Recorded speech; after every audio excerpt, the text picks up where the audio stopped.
ਇੱਕ ਮਨੁੱਖੀ ਜਾਮੇ ਦੇ ਵਿੱਚ ਆਉਣਾ ਇਹ ਉਹਨਾਂ ਦੀ ਜ਼ਰੂਰਤ ਨਹੀਂ ਸੀ, ਇਹ ਸਾਡੀ ਜ਼ਰੂਰਤ ਸੀ। ਉਹਨਾਂ ਨੇ ਸਾਡੇ ਲਈ ਇੱਕ ਆਮ ਇਨਸਾਨ ਵਾਲਾ ਜੀਵਨ ਬਿਤਾ ਕੇ, ਕਿਉਂਕਿ ਉਹ ਹਲ ਵੀ ਵਾਹੁੰਦੇ ਨੇ, ਉਹ ਮੋਦੀਖਾਨੇ 'ਚ ਨੌਕਰੀ ਵੀ ਕਰਦੇ ਨੇ, ਉਸ ਤਰੀਕੇ ਦਾ ਇੱਕ ਜੀਵਨ ਬਿਤਾ ਪ੍ਰੈਕਟੀਕਲ ਕਰਕੇ ਸਾਨੂੰ ਦੱਸਿਆ। ਔਰ ਉਸ ਪ੍ਰੈਕਟੀਕਲ ਦੇ ਵਿੱਚੋਂ ਹੀ ਉਹਨਾਂ ਨੇ ਫਿਰ ਬਾਣੀ ਰਚੀ, ਔਰ ਬਾਣੀ ਦੇ ਵਿੱਚ ਸਾਡੇ ਲਈ ਉਹਨਾਂ ਨੇ ਨਿਯਮ ਨਿਰਧਾਰਿਤ ਕਰ ਦਿੱਤੇ। ਨਿਯਮ ਕੀ ਹੁੰਦੇ ਨੇ? ਨਿਯਮ ਉਹ ਹੁੰਦੇ ਆ ਜਿਨ੍ਹਾਂ ਨੂੰ ਆਪਾਂ ਆਲਟਰ ਨਹੀਂ ਕਰ ਸਕਦੇ, ਜਿਨ੍ਹਾਂ ਨੂੰ ਆਪਾਂ ਆਪਣੀ ਮਰਜ਼ੀ ਦੇ ਮੁਤਾਬਿਕ ਚੇਂਜ ਨਹੀਂ ਕਰ ਸਕਦੇ। ਇੱਕ ਗੈਰ ਸਿੱਖ ਲਈ ਉਹ ਵਿਵੇਕੀ ਹੋਵੇ ਜਾਂ ਨਾ ਹੋਵੇ, ਉਹ ਉਹਨਾਂ ਦੀ ਗੱਲ ਹੋ ਸਕਦੀ, ਉਹਨੂੰ ਮਾਫੀ ਮਿਲ ਸਕਦੀ ਹੈ। ਪਰ ਇੱਕ ਸਿੱਖ ਨੂੰ ਵਿਵੇਕੀ ਹੋਣਾ ਬੇਹੱਦ ਜ਼ਰੂਰੀ ਆ, ਕਿਉਂਕਿ ਇਹ ਸਾਡੇ ਗੁਰੂ ਦਾ ਨਿਯਮ ਹੈ।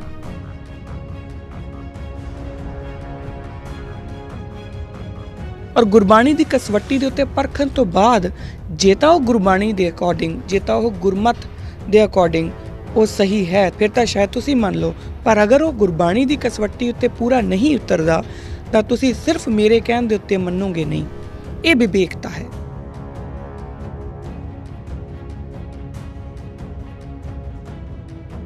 ਜੇ ਗੁਰਬਾਣੀ ਦੀ ਕਸਵੱਟੀ ਲੱਗ ਜੇ ਫਿਰ ਹੰਕਾਰ ਨਹੀਂ ਹੋਊਗਾ, ਕਿਉਂਕਿ ਫਿਰ ਸਮਝ ਆ ਜਾਊਗੀ ਕਿ ਆਪਣੀ ਔਕਾਤ ਕਿੰਨੀ ਕਾ।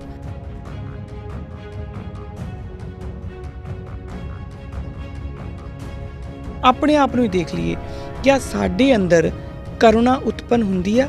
ਕਿਆ ਸਾਡੇ ਅੰਦਰ ਉਹ ਕਰੁਣਾ ਆਉਂਦੀ ਆ ਜਦੋਂ ਅਸੀਂ ਕਿਸੇ ਨੂੰ ਪ੍ਰੋਬਲਮ 'ਚ ਦੇਖਦੇ ਹਾਂ, ਕਿ ਅਸੀਂ ਉਹਨੂੰ ਇੰਜੋਏ ਕਰਦੇ ਹਾਂ?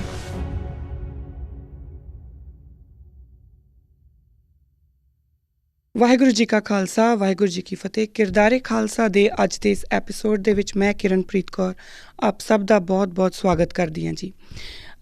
ਜਿਹੜਾ ਅੱਜ ਤੱਕ ਦੇ ਜੋ ਆਪਾਂ ਐਪੀਸੋਡ ਕਰ ਰਹੇ ਸੀਗੇ, ਪਿਛਲੇ ਕੁਝ ਐਪੀਸੋਡਸ ਦੇ ਵਿੱਚ ਖਾਸ ਤੌਰ 'ਤੇ ਅਸੀਂ ਗੁਰੂ ਨਾਨਕ ਪਾਤਸ਼ਾਹ ਦੀ ਗੱਲ ਕਰ ਰਹੇ ਸੀ। ਆਪਾਂ ਗੱਲ ਇੱਥੋਂ ਸ਼ੁਰੂ ਕੀਤੀ ਸੀ ਕਿ ਕਰਮ ਕਾਂਡਾਂ ਤੋਂ ਅਸਲ 'ਚ ਗੱਲ ਸ਼ੁਰੂ ਹੋਈ ਸੀ, ਪਰ ਹੌਲੀ ਫਿਰ ਆਪਾਂ ਅਰਦਾਸ 'ਤੇ ਆ ਗਏ ਔਰ ਅਸੀਂ ਇਸ ਗੱਲ 'ਤੇ ਸਿੱਟੇ 'ਤੇ ਪਹੁੰਚੇ ਸੀ ਕਿ ਜੇਕਰ ਸਿੱਖਾਂ ਨੇ ਬਹੁਤਾ ਕੁਛ ਨਹੀਂ ਤਾਂ ਅਰਦਾਸ ਨੂੰ ਹੀ ਆਪਣੇ ਮਨ ਦੇ ਵਿੱਚ ਸਮਝ ਕੇ ਵਸਾਇਆ ਹੁੰਦਾ ਤਾਂ ਜਿੰਨੀ ਵਾਰੀ ਅਸੀਂ ਆਪਾਂ ਅਰਦਾਸ ਕਰਦੇ ਹਾਂ ਉਨੀ ਵਾਰੀ ਅਸੀਂ ਗੁਰੂ ਨੂੰ ਉਸ ਤਰੀਕੇ ਨਾਲ ਉਹਨਾਂ ਦੇ ਇਕੱਲੇ ਅੱਖਰ ਨੂੰ ਅਰਦਾਸ ਦੇ ਥਰੂ ਆਪਣੇ ਅੰਦਰ ਵਸਾਇਆ ਹੁੰਦਾ, ਵਸਾਉਣ ਦੀ ਕੋਸ਼ਿਸ਼ ਕੀਤੀ ਹੁੰਦੀ, ਤਾਂ ਸਿੱਖਾਂ ਦੀ ਜੋ ਅੱਜ ਸਥਿਤੀ ਹੈ ਉਹ ਨਹੀਂ ਸੀ ਹੋਣੀ। ਅਸੀਂ ਆਪਣੇ ਗੁਰੂ ਤੋਂ ਇੰਨੀ ਬੁਰੀ ਤਰ੍ਹਾਂ ਨਾਲ ਬੇਮੁਖ ਨਹੀਂ ਸੀ ਹੋਣਾ।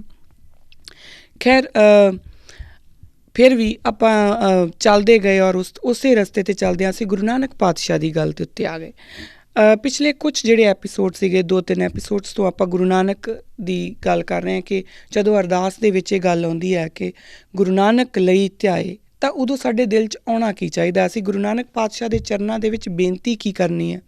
ਅਸੀਂ ਉਹਨਾਂ ਕੋਲੋਂ ਕੀ ਕਿਹੜੇ ਜਿਹੜੇ ਟਰੇਟਸ ਨੇ ਉਹ ਮੰਗਣੇ ਹੈ, ਕੀ ਉਹਨਾਂ ਕੋਲੋਂ ਮੰਗਣਾ ਹੈ ਤਾਂ ਕਿ ਸਾਡਾ ਜਿਹੜਾ ਕਿਰਦਾਰ ਹੈ ਉਹ ਕਿਰਦਾਰੇ ਖਾਲਸਾ ਹੋ ਜਾਏ, ਜਾਂ ਅਸੀਂ ਕਿਰਦਾਰੇ ਖਾਲਸਾ ਵੱਲ ਵੱਧ ਜਾਈਏ।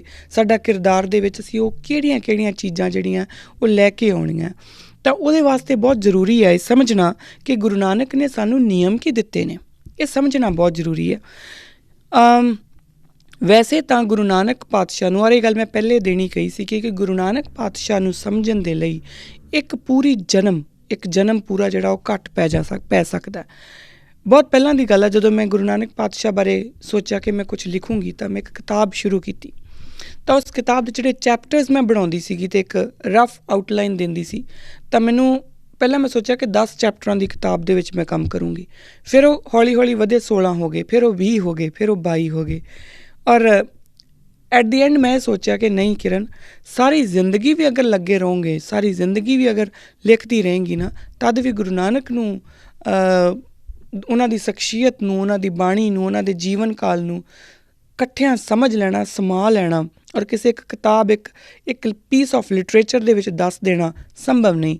ਕਿਉਂਕਿ ਗੁਰੂ ਨਾਨਕ ਪਾਤਸ਼ਾਹ ਦੇ ਅਗਰ ਪੈਰ ਦੇ ਨੂੰਹ ਨੂੰ ਵੀ ਸਮਝਣਾ ਹੋਵੇ ਨਾ, ਉਹਨਾਂ ਜਿੰਨਾ ਵੀ ਸਮਝਣਾ ਹੋਵੇ, ਉਹਨਾਂ ਦੀ ਪੂਰੀ ਵਿਸ਼ਾਲ ਵਿਅਕਤਿਤਵ ਦੇ ਵਿੱਚੋਂ, ਅਗਰ ਇਹ ਮੇਰੇ ਆਪਣੇ ਅਨੁਭਵ ਦੇ ਵਿੱਚੋਂ ਗੱਲਾਂ ਨਿਕਲੀਆਂ ਹੋਈਆਂ ਨੇ ਕਿ ਉਹਨਾਂ ਦੇ ਪੂਰੇ ਵਿਸ਼ਾਲ ਵਿਅਕਤਿਤਵ ਦੇ ਵਿੱਚੋਂ ਅਗਰ ਉਹਨਾਂ ਦੇ ਪੈਰ ਦੇ ਨੂੰਹ ਨੂੰ ਵੀ ਸਮਝਣਾ ਹੋਵੇ ਤਾਂ ਸ਼ਾਇਦ ਇੱਕ ਪੂਰਾ ਜਨਮ ਹੋਰ ਲੱਗੂਗਾ। ਤਾਂ ਇਸ ਕਰਕੇ, ਪਰ ਫਿਰ ਵੀ ਆਪਾਂ ਜਿੱਦਾਂ ਭਾਈ ਗੁਰਦਾਸ ਜੀ ਕਹਿੰਦੇ ਨੇ, ਚਰਨ ਸਰਨ ਗੁਰ ਏਕ ਪੈਂਡਾ ਜਾਏ ਚੱਲ, ਸਤਿਗੁਰ ਕੋਟ ਪੈਂਡਾ ਆਗੇ ਹੋਏ ਲੇਤ ਹੈ। ਆਪਾਂ ਇਸੇ ਤਰੀਕੇ ਦੇ ਨਾਲ ਗੁਰੂ ਨਾਨਕ ਪਾਤਸ਼ਾਹ ਦੇ ਪੈਰਾਂ ਦੇ ਵਿੱਚ, ਉਹਨਾਂ ਦੇ ਚਰਨਾਂ ਦੇ ਵਿੱਚ ਬੇਨਤੀ ਕਰਕੇ ਇਹ ਉਹਨਾਂ ਦੇ ਵੱਲ ਨੂੰ ਕਦਮ ਵਧਾਈ ਚੱਲੀਏ, ਕਦੀ ਨਾ ਕਦੀ ਤਾਂ ਪਾਤਸ਼ਾਹ ਟੁੱਟਣਗੇ ਨਾ ਕਦੀ ਤਾਂ ਉਹ ਸਾਨੂੰ ਗੱਲ ਨਾਲ ਲਾਉਣਗੇ। ਵੈਸੇ ਅਸੀਂ ਉਹਨਾਂ ਦੇ ਵੱਲੋਂ ਕਦੀ ਕੋਈ ਕਮੀ ਨਹੀਂ ਰਹੀ, ਕਮੀ ਸਾਡੇ ਵੱਲੋਂ ਆ, ਕਿਉਂਕਿ ਅਸੀਂ ਉਹਨਾਂ ਦੇ ਵੱਲ ਕਦੀ ਹੱਥ ਵਧਾਇਆ ਹੀ ਨਹੀਂ। ਔਰ ਉਹਨਾਂ ਵੱਲ ਹੱਥ ਵਧਾਉਣ ਦਾ, ਉਹਨਾਂ ਵੱਲ ਦੇਖਣ ਦਾ ਸਭ ਤੋਂ ਵਧੀਆ ਤਰੀਕਾ ਕੀ ਆ ਕਿ ਅਸੀਂ ਉਹਨਾਂ ਦੀ ਬਾਣੀ, ਉਹਨਾਂ ਦੇ ਜਿਹੜੇ ਉਹਨਾਂ ਨੇ ਸਾਡੇ ਲਈ ਨਿਯਮ ਨਿਰਧਾਰਿਤ ਕੀਤੇ ਨੇ, ਉਹਨਾਂ ਉੱਤੇ ਚੱਲੀਏ ਔਰ ਉਹਨਾਂ ਦੀ ਬਾਣੀ ਨੂੰ ਨਾ ਸਿਰਫ ਆਪਣੇ ਦਿਲ ਪਰ ਆਪਣੇ ਜੀਵਨ ਦੇ ਵਿੱਚ ਵੀ ਅਪਣਾ ਲਈਏ। ਸੋ ਪਿਛਲੇ ਕੁਝ ਐਪੀਸੋਡਸ ਦੇ ਵਿੱਚ ਜਿਹੜੀ ਆਪਾਂ ਗੱਲ ਕਰ ਰਹੇ ਸੀਗੇ, ਗੁਰੂ ਨਾਨਕ ਪਾਤਸ਼ਾਹ ਵੱਲੋਂ ਦਿੱਤੇ ਧਰਮਾਂ ਦੇ ਨਿਯਮਾਂ ਬਾਰੇ ਆਪਾਂ ਗੱਲ ਕਰ ਰਹੇ ਸੀਗੇ ਕਿ ਸਾਡੇ ਧਰਮ ਦਾ, ਸਿੱਖ ਧਰਮ ਦਾ ਉਹਨਾਂ ਨੇ ਨਿਯਮ ਕੀ ਨਿਰਧਾਰਿਤ ਕੀਤੇ ਨੇ। ਤਾਂ ਇਹ ਗੱਲ ਆਪਾਂ, ਔਰ ਮੈਂ ਹਮੇਸ਼ਾ ਵੈਸੇ ਕਹੀ ਹੈ ਪਰ ਇਹ ਗੱਲ ਆਪਾਂ ਸਮਝੀ ਸੀਗੀ ਕਿ ਗੁਰੂ ਨਾਨਕ ਪਾਤਸ਼ਾਹ ਦੀ ਜੀਵਨ ਕਾਲ ਦੀਆਂ ਘਟਨਾਵਾਂ ਜੋ ਕਿ ਜਨਮ ਸਾਖੀ 'ਚ ਸਾਨੂੰ ਮਿਲ ਜਾਂਦੀਆਂ ਨੇ, ਉਹਨਾਂ ਨੂੰ ਜਦੋਂ ਅਸੀਂ ਗੁਰਬਾਣੀ ਦੀ ਲਾਈਟ ਦੇ ਵਿੱਚ ਦੇਖਾਂਗੇ, ਗੁਰਬਾਣੀ ਦੀ ਲਾਈਟ ਦੇ ਵਿੱਚ ਉਹਨਾਂ ਨੂੰ ਸਮਝਣ ਦੀ ਕੋਸ਼ਿਸ਼ ਕਰਾਂਗੇ, ਫਿਰ ਸਾਨੂੰ ਸਮਝ ਲੱਗੂਗੀ ਕਿ ਗੁਰੂ ਨਾਨਕ ਪਾਤਸ਼ਾਹ ਸਾਨੂੰ ਸਮਝਾਉਣਾ ਕੀ ਚਾਹ ਰਹੇ ਸੀ। ਕਿਉਂਕਿ ਇਸ ਦੁਨੀਆ ਦੇ ਵਿੱਚ ਆਉਣਾ, ਇੱਕ ਮਨੁੱਖੀ ਜਾਮੇ ਦੇ ਵਿੱਚ ਆਉਣਾ, ਇਹ ਉਹਨਾਂ ਦੀ ਜ਼ਰੂਰਤ ਨਹੀਂ ਸੀ, ਇਹ ਸਾਡੀ ਜ਼ਰੂਰਤ ਸੀ। ਉਹਨਾਂ ਨੇ ਸਾਡੇ ਲਈ ਇੱਕ ਆਮ ਇਨਸਾਨ ਵਾਲਾ ਜੀਵਨ ਬਿਤਾ ਕੇ, ਕਿਉਂਕਿ ਉਹ ਹਲ ਵੀ ਵਾਹੁੰਦੇ ਨੇ, ਉਹ ਮੋਦੀਖਾਨੇ 'ਚ ਨੌਕਰੀ ਵੀ ਕਰਦੇ ਨੇ, ਉਸ ਤਰੀਕੇ ਦਾ ਇੱਕ ਜੀਵਨ ਬਿਤਾ ਕੇ ਉਹਨਾਂ ਦੇ ਪਿਤਾ ਜੀ ਜਿਹੜੇ ਉਹਨਾਂ ਵਾਸਤੇ ਪਰੇਸ਼ਾਨ ਵੀ ਹੁੰਦੇ ਨੇ, ਹੈ ਨਾ। ਔਰ ਬਕਾਇਦਾ ਉਹਨਾਂ ਨੂੰ ਮੱਝਾਂ ਵੀ ਚਰਾਉਣੀਆਂ ਪੈਂਦੀਆਂ, ਹਰ ਤਰੀਕੇ ਦਾ ਜੋ ਇੱਕ ਆਮ ਇਨਸਾਨ ਕੰਮ ਕਰਦਾ। ਉਹ ਨਾਰਾਇਣ ਜੋ ਆਪ ਇਸ ਜੱਗ 'ਤੇ ਆਇਆ ਸੀ, ਉਹਨਾਂ ਨੇ ਸਾਨੂੰ ਉਹ ਆਪਣੇ ਉਸ ਜੀਵਨ ਸ਼ੈਲੀ ਦੇ ਵਿੱਚੋਂ ਦੀ ਉਹ ਬਕਾਇਦਾ ਉਹਨਾਂ ਘਟਨਾਵਾਂ ਦੇ ਵਿੱਚੋਂ ਦੀ ਨਿਗਾਹ ਕੇ ਪ੍ਰੈਕਟੀਕਲ ਕਰਕੇ ਸਾਨੂੰ ਦੱਸਿਆ। ਔਰ ਉਸ ਪ੍ਰੈਕਟੀਕਲ ਦੇ ਵਿੱਚੋਂ ਹੀ ਉਹਨਾਂ ਨੇ ਫਿਰ ਬਾਣੀ ਰਚੀ ਔਰ ਬਾਣੀ ਦੇ ਵਿੱਚ ਸਾਡੇ ਲਈ ਉਹਨਾਂ ਨੇ ਨਿਯਮ ਨਿਰਧਾਰਿਤ ਕਰ ਦਿੱਤੇ। ਜੋ ਆਪਾਂ ਪਹਿਲਾ ਨਿਯਮ ਸਮਝਿਆ ਸੀਗਾ ਉਹ ਸੀਗਾ ਵਿਵੇਕ ਬੁੱਧੀ ਦਾ, ਕਿ ਗੁਰੂ ਨਾਨਕ ਪਾਤਸ਼ਾਹ ਦੇ ਜੀਵਨ ਕਾਲ ਦੀ ਜਿਹੜੀ ਘਟਨਾ ਹੁੰਦੀ ਹੈ, ਜਦੋਂ ਉਹ ਪਾਂਧੇ ਦੇ ਪਾਸ ਪੜ੍ਹਨੇ ਜਾਂਦੇ ਨੇ ਤਾਂ ਉਸ ਘਟਨਾ ਦੇ ਵਿੱਚੋਂ ਜੋ ਨਿਕਲ ਕੇ ਆਉਂਦਾ ਉਹ ਪੱਟੀ ਲਿਖੀ ਆਉਂਦੀ ਆ। ਹੁਣ ਪਾਂਧੇ ਦੇ ਪਾਸ ਪੜ੍ਹਨ ਜਾਣ ਵਾਲੀ ਘਟਨਾ ਨੂੰ ਅਗਰ ਆਪਾਂ ਆਈਸੋਲੇਸ਼ਨ ਦੇ ਵਿੱਚ ਸਮਝਾਂਗੇ ਤਾਂ ਸ਼ਾਇਦ ਸਾਡੀ ਗੱਲ ਨਹੀਂ ਬਣਨੀ, ਪਰ ਜਦੋਂ ਅਸੀਂ ਉਹਨੂੰ ਪੱਟੀ ਲਿਖੀ ਦੇ ਨਾਲ ਇਕੱਠਾ ਕਰਕੇ ਦੇਖਣ ਦੀ ਕੋਸ਼ਿਸ਼ ਕਰਾਂਗੇ, ਨਾਲ ਸਮਝਾਂਗੇ, ਤਾਂ ਸਾਨੂੰ ਸਮਝ ਆਊਗਾ ਕਿ ਗੁਰੂ ਨਾਨਕ ਪਾਤਸ਼ਾਹ ਦਰਅਸਲ ਸਾਨੂੰ ਕਹਿ ਕੀ ਰਹੇ ਨੇ। ਉਹਨਾਂ ਨੇ ਸਾਡੇ ਲਈ ਨਿਯਮ ਕੀ ਨਿਰਧਾਰਿਤ ਕੀਤਾ, ਅਤੇ ਉਹ ਨਿਯਮ ਜੋ ਉਹਨਾਂ ਨੇ ਨਿਰਧਾਰਿਤ ਕੀਤਾ ਉਹ ਹੈ ਵਿਵੇਕ ਬੁੱਧੀ ਦਾ। ਇੱਕ ਸਿੱਖ ਦੇ ਲਈ ਗੁਰੂ ਨਾਨਕ ਵੱਲੋਂ ਵਿਵੇਕ ਬੁੱਧੀ ਦਾ ਜਿਹੜਾ ਹੈ ਉਹ ਨਿਯਮ ਦੇ ਦਿੱਤਾ ਗਿਆ। ਹੁਣ ਇਹ ਜਿਹੜਾ ਨਿਯਮ ਹੈ, ਨਿਯਮ ਕੀ ਹੁੰਦੇ ਨੇ? ਨਿਯਮ ਉਹ ਹੁੰਦੇ ਆ ਜਿਨ੍ਹਾਂ ਨੂੰ ਆਪਾਂ ਆਲਟਰ ਨਹੀਂ ਕਰ ਸਕਦੇ, ਜਿਨ੍ਹਾਂ ਨੂੰ ਆਪਾਂ ਆਪਣੀ ਮਰਜ਼ੀ ਦੇ ਮੁਤਾਬਿਕ ਚੇਂਜ ਨਹੀਂ ਕਰ ਸਕਦੇ। ਸੋ ਇੱਕ ਗੈਰ ਸਿੱਖ ਲਈ ਉਹ ਵਿਵੇਕੀ ਹੋਵੇ ਜਾਂ ਨਾ ਹੋਵੇ, ਉਹ ਉਹਨਾਂ ਦੀ ਗੱਲ ਹੋ ਸਕਦੀ, ਉਹਨੂੰ ਮਾਫੀ ਮਿਲ ਸਕਦੀ ਹੈ। ਪਰ ਇੱਕ ਸਿੱਖ ਨੂੰ ਵਿਵੇਕੀ ਹੋਣਾ ਬੇਹੱਦ ਜ਼ਰੂਰੀ ਆ, ਕਿਉਂਕਿ ਇਹ ਸਾਡੇ ਗੁਰੂ ਦਾ ਨਿਯਮ ਹੈ। ਹੁਣ ਇਸੇ ਵਿਵੇਕਤਾ ਦੇ ਵਿੱਚ ਜਿਹਨੂੰ ਆਪਾਂ ਮੈਥਮੈਟਿਕਸ ਵਿੱਚ ਜਦੋਂ ਦੇਖੀਏ ਤਾਂ ਨੈਸੈਸਰੀ ਐਂਡ ਸਫੀਸ਼ੀਐਂਟ ਕੰਡੀਸ਼ਨ ਕਹਿੰਦੇ ਹੁੰਦੇ ਆ ਕਿ ਇਹ ਇੰਪੋਰਟੈਂਟ ਆ, ਇਸ ਤੋਂ ਬਿਨਾਂ ਗੱਲ ਬਣ ਨਹੀਂ ਸਕਦੀ। ਹੁਣ ਇਹਦਾ ਸਾਡੀ ਰੋਜ਼ਮਰਾ ਦੀ ਜ਼ਿੰਦਗੀ ਦੇ ਉੱਤੇ ਪ੍ਰਭਾਵ ਕੀ ਆ, ਇਹ ਆਪਾਂ ਗੱਲ ਵੈਸੇ ਕਰ ਚੁੱਕੇ ਪਿਛਲੀ ਵਾਰੀ ਵੀ, ਪਰ ਫਿਰ ਵੀ ਕਿ ਜਦੋਂ ਵੀ ਅਗਰ ਮੈਂ ਹੀ ਤੁਹਾਨੂੰ ਕਹਾਂ ਕਿ ਕੋਈ ਬਹੁਤ ਬ੍ਰਹਮ ਗਿਆਨੀ ਨੇ ਜਾਂ ਕਿਸੇ ਨੂੰ ਮੈਂ ਮਹਾਨ ਗਿਆਨੀ ਕਹਾਂ, ਜਾਂ ਮੈਂ ਕਿਸੇ ਤਰੀਕੇ ਦੇ ਵੀ ਵਿਸ਼ੇਸ਼ਣ ਲਾ ਕੇ ਕਿਸੇ ਨੂੰ ਸੰਤ ਦੀ ਪਦਵੀ ਦੇਵਾਂ, ਜਾਂ ਮੈਂ ਕਿਸੇ ਨੂੰ ਕੋਈ ਬਹੁਤ ਵੱਡੀ ਇਸ ਤਰੀਕੇ ਦੀ ਕੋਈ ਬਾਬਾ ਜੀ ਦੀ ਪਦਵੀ ਦੇਣੀ ਚਾਹਾਂ, ਅਤੇ ਮੈਂ ਤੁਹਾਨੂੰ ਕਹਾਂ ਕਿ ਤੁਸੀਂ ਜਾ ਕੇ ਉਹਨਾਂ ਨੂੰ ਮਿਲੋ, ਉਹ ਬਹੁਤ ਪਹੁੰਚੇ ਹੋਏ ਸੰਤ ਨੇ ਜੀ, ਉਹ ਬਹੁਤ ਬ੍ਰਹਮ ਗਿਆਨੀ ਨੇ। ਹੁਣ ਇਹ ਗੱਲ ਮੈਂ ਕਹਿਤੀ, ਮੇਰੇ ਕੋਲੋਂ ਇਹ ਗੱਲ ਤੁਹਾਡੇ ਤੱਕ ਸਿਰਫ ਇਨਫੋਰਮੇਸ਼ਨ ਦੇ ਰੂਪ 'ਚ ਪਹੁੰਚਣੀ ਚਾਹੀਦੀ ਆ, ਨਾ ਕਿ ਮਾਨਤਾ ਦੇ ਰੂਪ ਦੇ ਵਿੱਚ। ਇਹ ਨਹੀਂ ਕਿ ਕਿਰਨਪ੍ਰੀਤ ਨੇ ਕਿਹਾ ਅਤੇ ਇਸ ਕਰਕੇ ਅਸੀਂ ਵੀ ਮੰਨ ਲਈਏ ਔਰ ਇਸੇ ਚੀਜ਼ ਨੂੰ ਅਸੀਂ ਵੀ ਉਸ ਬਾਬਾ ਜੀ ਨੂੰ ਅਸੀਂ ਬ੍ਰਹਮ ਗਿਆਨੀ ਕਹਿਣਾ ਸ਼ੁਰੂ ਕਰ ਦਈਏ। ਉਹ ਸਿੱਖ ਨਹੀਂ ਹੋ ਸਕਦਾ, ਕਿਉਂਕਿ ਸਿੱਖ ਨੇ ਵਿਵੇਕ ਬੁੱਧੀ ਦਾ ਇਸਤੇਮਾਲ ਕਰਦੇ ਹੋਏ ਜਿਹਨੂੰ ਮੈਂ ਬ੍ਰਹਮ ਗਿਆਨੀ ਕਹਿ ਰਹੀ ਹਾਂ, ਤੁਸੀਂ ਉਹਦੇ ਬਕਾਇਦਾ ਉਸਦੀ ਜੀਵਨ ਸ਼ੈਲੀ ਨੂੰ, ਉਸਦੇ ਕਿਰਦਾਰ ਨੂੰ ਗੁਰਬਾਣੀ ਦੀ ਕਸਵੱਟੀ ਦੇ ਉੱਤੇ ਪਰਖਣਾ ਹੈ। ਔਰ ਗੁਰਬਾਣੀ ਦੀ ਕਸਵੱਟੀ ਦੇ ਉੱਤੇ ਪਰਖਣ ਤੋਂ ਬਾਅਦ ਜੇ ਤਾਂ ਉਹ ਗੁਰਬਾਣੀ ਦੇ ਅਕੋਰਡਿੰਗ, ਜੇ ਤਾਂ ਉਹ ਗੁਰਮਤ ਦੇ ਅਕੋਰਡਿੰਗ ਉਹ ਸਹੀ ਹੈ ਤਾਂ ਸ਼ਾਇਦ, ਔਰ ਬ੍ਰਹਮ ਗਿਆਨੀ ਦੀ ਡੈਫੀਨੇਸ਼ਨ ਦੇ ਵਿੱਚ ਫਿੱਟ ਬੈਠ ਰਿਹਾ, ਫਿਰ ਤਾਂ ਸ਼ਾਇਦ ਤੁਸੀਂ ਮੰਨ ਲਓ। ਪਰ ਅਗਰ ਉਹ ਗੁਰਬਾਣੀ ਦੀ ਕਸਵੱਟੀ ਉੱਤੇ ਪੂਰਾ ਨਹੀਂ ਉਤਰਦਾ ਤਾਂ ਤੁਸੀਂ ਸਿਰਫ ਮੇਰੇ ਕਹਿਣ ਦੇ ਉੱਤੇ ਮੰਨੋਗੇ ਨਹੀਂ। ਇਹ ਵਿਵੇਕਤਾ ਹੈ। ਹੁਣ ਇਹ ਇਕੱਲੀ ਕਿਸੇ ਹੋਰ ਵਾਸਤੇ ਨਹੀਂ ਹੈ, ਇਹ ਵੀ ਗੱਲ ਆਪਾਂ ਪਿਛਲੀ ਵਾਰੀ ਕੀਤੀ ਸੀ ਕਿ ਇਹ ਸਿਰਫ ਇਹ ਨਹੀਂ ਕਿ ਤੁਸੀਂ ਮੈਨੂੰ ਅਤੇ ਮੈਂ ਤੁਹਾਨੂੰ ਜੱਜ ਕਰਾਂ ਜਾਂ ਗੁਰਬਾਣੀ ਦੀ ਕਸਵੱਟੀ ਮੈਂ ਸਿਰਫ ਤੁਹਾਡੇ ਲਈ ਲਾਵਾਂ, ਤੁਸੀਂ ਸਿਰਫ ਮੇਰੇ ਲਈ ਲਾਓ, ਇਹ ਨਹੀਂ। ਗੁਰਬਾਣੀ ਦੀ ਕਸਵੱਟੀ ਜਿੰਨੀ ਗੈਰਾਂ ਵਾਸਤੇ ਲੱਗਣੀ ਉਨੀ ਖੁਦ ਵਾਸਤੇ ਵੀ ਲੱਗਣੀ ਹੈ। ਜਿੰਨੀ ਮੈਂ ਲੋਕਾਂ ਵਾਸਤੇ ਗੁਰਬਾਣੀ ਦੀ ਕਸਵੱਟੀ ਲਾਉਣੀ ਉਨੀ ਮੈਨੂੰ ਖੁਦ ਵਾਸਤੇ ਵੀ ਲਾਉਣੀ ਪਊਗੀ। ਅਗਰ ਮੈਨੂੰ ਇਹ ਹੰਕਾਰ, ਔਰ ਹੰਕਾਰ ਹੋਊਗਾ ਹੀ ਨਹੀਂ, ਜੇ ਗੁਰਬਾਣੀ ਦੀ ਕਸਵੱਟੀ ਲੱਗ ਜੇ ਫਿਰ ਹੰਕਾਰ ਨਹੀਂ ਹੋਊਗਾ, ਕਿਉਂਕਿ ਫਿਰ ਸਮਝ ਆ ਜਾਊਗੀ ਕਿ ਆਪਣੀ ਔਕਾਤ ਕਿੰਨੀ ਕਾ। ਪਰ ਅਗਰ ਮੈਨੂੰ ਕਿਤੇ ਇਹ ਹੰਕਾਰ ਹੋ ਜੇ ਕਿ ਗਿਆਨ ਬਹੁਤ ਆ ਜੀ, ਤਾਂ ਫਿਰ ਮੈਨੂੰ ਗੁਰਬਾਣੀ ਦੀ ਕਸਵੱਟੀ ਦੇ ਉੱਤੇ ਆਪਣਾ ਗਿਆਨ ਪਰਖਣਾ ਪਊਗਾ ਵਿਵੇਕ ਬੁੱਧੀ ਦੇ ਵਿੱਚੋਂ, ਜੇ ਮੈਂ ਸਿੱਖ ਹਾਂ ਤੇ। ਔਰ ਮੈਨੂੰ ਸਮਝਣਾ ਪਊਗਾ ਕਿ ਗੁਰੂ ਨਾਨਕ ਗਿਆਨ ਕਹਿੰਦੇ ਕਿਹਨੂੰ ਨੇ, ਔਰ ਕਿਆ ਮੈਂ ਮੇਰਾ ਗਿਆਨ ਉਸ ਕਸਵੱਟੀ ਉੱਤੇ ਪੂਰਾ ਖਰਾ ਉਤਰਦਾ। ਜੇ ਤਾਂ ਗੁਰੂ ਨਾਨਕ ਦੀ ਡੈਫੀਨੇਸ਼ਨ ਦੇ ਵਿੱਚ ਮੇਰਾ ਗਿਆਨ ਫਿੱਟ ਬੈਠਦਾ, ਫਿਰ ਤਾਂ ਮੈਂ ਗਿਆਨੀ ਹੋਣ ਦਾ ਦਾਅਵਾ ਕਰ ਸਕਦੀ ਹਾਂ। ਅਤੇ ਜੇ ਗੁਰੂ ਨਾਨਕ ਦੀ ਕਸਵੱਟੀ ਉੱਤੇ ਮੇਰਾ ਗਿਆਨ ਖਰਾ ਨਹੀਂ ਉਤਰਦਾ, ਤਾਂ ਮੈਂ ਗਿਆਨੀ ਹੋਣ ਦਾ ਦਾਅਵਾ ਨਹੀਂ ਕਰ ਸਕਦੀ, ਕਿਸੇ ਹਾਲਤ ਵਿੱਚ ਨਹੀਂ ਕਰ ਸਕਦੀ। ਔਰ ਇਹ ਇੰਪੋਰਟੈਂਟ ਆ, ਇਹ ਗੱਲ ਬਹੁਤ ਇੰਪੋਰਟੈਂਟ ਆ, ਇਹਨੂੰ ਸਮਝਣਾ ਬਹੁਤ ਇੰਪੋਰਟੈਂਟ ਆ। ਹੁਣ ਇਸੇ ਤਰੀਕੇ ਨਾਲ ਹੀ ਜਿਹੜੀ ਆਪਾਂ ਗੱਲ ਜਿਹੜੀ ਬ੍ਰਹਮ ਗਿਆਨੀਆਂ ਦੀ ਗੱਲ ਕੀਤੀ ਸੀਗੀ, ਤਾਂ ਉਸੇ ਤਰੀਕੇ ਨਾਲ ਹੀ ਤੁਸੀਂ ਗੁਰਬਾਣੀ ਦੀ ਕਸਵੱਟੀ ਉੱਤੇ ਹੀ ਅਸੀਂ ਬ੍ਰਹਮ ਗਿਆਨੀਆਂ ਨੂੰ ਵੀ ਪਰਖਣਾ, ਉਹਨਾਂ ਦੇ ਜੀਵਨ ਕਾਲ ਨੂੰ ਪਰਖਣਾ ਕਿ ਉਹ ਕੀ ਜੋ ਕਹਿ ਰਹੇ ਨੇ, ਕਿਆ ਉਹ ਸਾਡੇ ਗੁਰੂ ਨੇ ਸਾਨੂੰ ਦਿੱਤਾ ਜਾਂ ਸਾਡੇ ਗੁਰੂ ਨੇ ਉਹ ਕਿਹਾ। ਉਸ ਤੋਂ ਅਗਲੀ ਗੱਲ ਸੋ ਜਿਹੜੀ ਇਹ ਗੱਲ ਆ ਕਿ ਵਿਵੇਕ ਬੁੱਧੀ ਜਿਹੜੀ ਆ ਉਹ ਸਾਡਾ ਪਹਿਲਾ ਨਿਯਮ ਹੈ। ਹੁਣ ਇਸੇ ਨਿਯਮ ਨੂੰ ਆਧਾਰ ਬਣਾ ਕੇ ਗੁਰੂ ਨਾਨਕ ਪਾਤਸ਼ਾਹ ਉਸ ਤੋਂ ਉੱਪਰ ਸਾਡੇ ਵਾਸਤੇ ਜਿਹੜੇ ਸਾਡੇ ਰੂਲਸ ਨੇ ਉਹ ਬਾਕਾਇਦਾ ਨਿਰਧਾਰਿਤ ਕਰ ਦਿੰਦੇ ਨੇ। ਜੋ ਸਿੱਖ ਧਰਮ ਦੇ ਰੂਲ ਨੇ, ਜੋ ਨਿਯਮ ਨੇ, ਉਹ ਨਿਰਧਾਰਿਤ ਕਰ ਦਿੰਦੇ ਨੇ। ਜੇ ਤਾਂ ਅਸੀਂ ਉਹਨਾਂ ਨਿਯਮਾਂ ਦਾ ਪਾਲਣ ਕਰ ਰਹੇ ਹਾਂ, ਫਿਰ ਤਾਂ ਅਸੀਂ ਗੁਰੂ ਨਾਨਕ ਦੇ ਵੱਲ ਨੂੰ ਮੂੰਹ ਕਰਕੇ ਗੁਰੂ ਨਾਨਕ ਵੱਲ ਨੂੰ ਕਦਮ ਵਧਾ ਰਹੇ ਹਾਂ। ਫਿਰ ਗੁਰੂ ਨਾਨਕ ਪਾਤਸ਼ਾਹ ਜ਼ਰੂਰ ਟੁੱਟਣਗੇ ਔਰ ਜ਼ਰੂਰ ਸਾਡੇ ਵੱਲ ਨੂੰ ਆਉਣਗੇ। ਪਰ ਜੇਕਰ ਅਸੀਂ ਉਹਨਾਂ ਨਿਯਮਾਂ ਦੀ ਉਲੰਘਣਾ ਕਰ ਰਹੇ ਹਾਂ, ਅਸੀਂ ਉਹ ਨਿਯਮ ਮੰਨਦੇ ਹੀ ਨਹੀਂ, ਤਾਂ ਫਿਰ ਅਸੀਂ ਇਹ ਭੁੱਲ ਜਾਈਏ ਕਿ ਗੁਰੂ ਨਾਨਕ ਪਾਤਸ਼ਾਹ ਕਦੀ ਸਾਡੇ 'ਤੇ ਤਰਸ ਖਾਣਗੇ। ਹੁਣ ਇਹਦੇ ਵਿੱਚ ਹੀ ਇਸੇ ਵਿਵੇਕ ਬੁੱਧੀ ਦੇ ਵਿੱਚ ਜਿਹੜਾ ਮੈਂ ਜਿਵੇਂ ਹੁਣੇ ਕਿਹਾ ਕਿ ਆਧਾਰ ਬਣਾ ਕੇ ਉਹ ਰੂਲਸ ਦਿੰਦੇ ਨੇ।